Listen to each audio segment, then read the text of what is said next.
When the July 25th letter by the Ministry of Finance to the National Council of Sports directing the replacement of Dr. Bernard Ogwel in his role as accounting officer leaked to the press yesterday, there was a presumption that Council General Secretary Dr. Bernard Ogwel could lose his job. This presumption was based on the 2023 Gazetted Sports Act that stipulates that the National Council of Sports General Secretary shall be the accounting officer.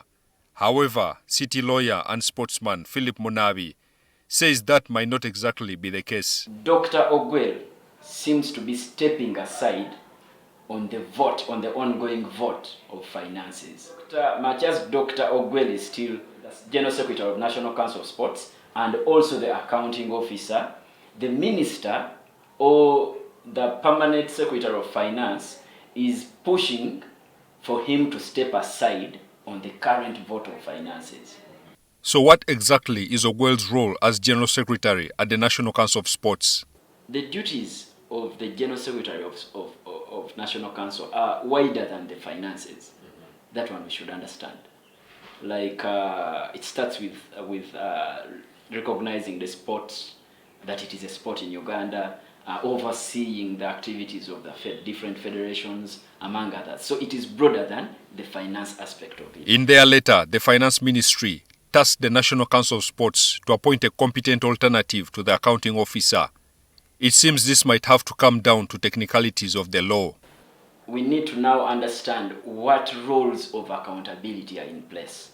For instance, like I've told you, on the issue of finance, the Ministry of Finance and the permanent secretary thereafter are not comfortable working with Dr. Bernard Ogwel.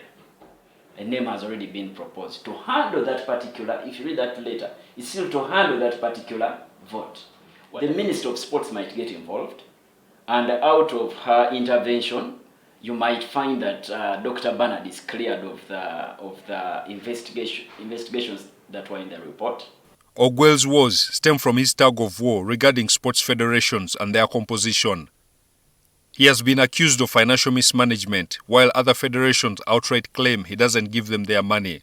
It is for this very issue that Ogwel finds himself in hot water with the Finance Ministry for failure to produce proper accountability for money given to the National Council of Sports. Many of the federations may not meet the standard and have not met the standard to date. And I think that is where the question has always been on Dr. Bernard. He insists that before you submit for any activity, provide us your accountability. The federations have been dodgy. Some have provided questioned accounts, books of accounts, which has caused this situation. The National Sports Act will need to be reviewed again to iron out areas that might cause problems in the future. A number of glaring issues like the Boxing Federation, which is seen as one entity, yet world over is split into amateur boxing and professional, while the question of 70% coverage could be exploited by someone having sports development programs covering that percentage of the country and challenging the sitting federation's legality. Felix Manyindo, NTV Sport.